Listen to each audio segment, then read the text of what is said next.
नमस्कार, मी ज्योतिर्विद नरेंद्र जोशी ज्योतिष तारांकित या चॅनेलच्या माध्यमातून आज आपण 2024 हे वर्ष कसं जाईल या संदर्भातून शेवटची रास 12वी रास मीन रास या राशीचं राशीफल पाहणार आहोत।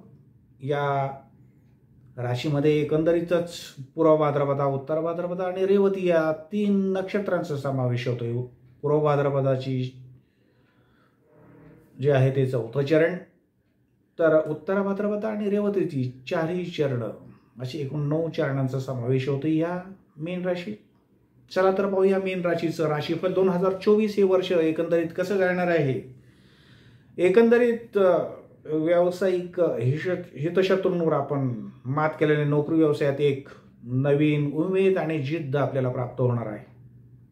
आजोळच्या सहकार्याने अनेक कामे मार्गी लागतील। नोकरीत आणि व्यवसायात काही आवश्यक ते बदल केल्याने तसेच आपल्या एकूणच कामाच्या पद्धतीत सिस्टीममध्ये अनुरूप बदल केल्याने तसेच नवीन टेक्नॉलॉजी तंत्रज्ञान आपण अवगत केल्याने नोकरी व्यवसायात चांगले मान राहील आणि कामाची आपल्या प्रशंसा निश्चितपणे होईल आणि आर्थिक प्राप्ती देखील या वर्षात भरघोस होणार आहे। राजकीय क्षेत्रात आपण व्यस्त राहाल आणि नवीन संधी आणि जबाबदारी आपल्याला मिळण्याची अधिक शक्यता आहे। आर्थिक कोंडी झाली तरी त्यात आपण त्वरित मात कराल आणि पुढे जाल। आरोग्यविषयक तक्रारी वरचेवर राहतील तर भागीदारीतून अनेक फायदे प्राप्त होतील। विद्यार्थी वर्गाला उत्साह आणि यश देणारे असं हे वर्ष ठरेल, तर स्त्री वर्गाला सतत नवीन संधी आणि त्यातून आर्थिक लाभ करून देणारं असं हे वर्ष 2024 ठरणार आहे।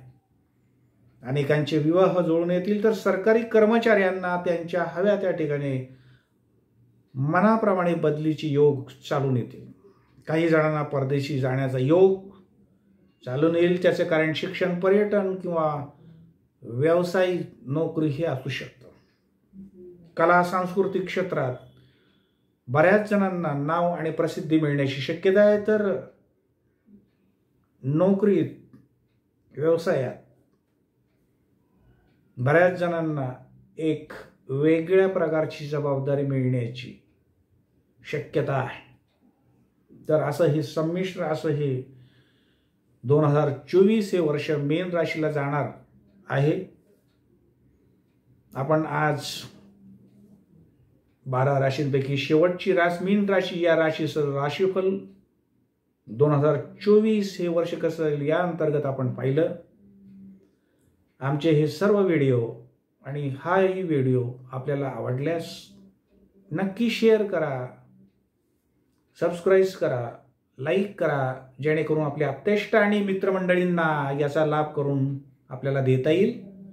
पुढच्या वेळी भेटूया परत, तोपर्यंत नमस्कार, धन्यवाद, श्री स्वामी समर्थ।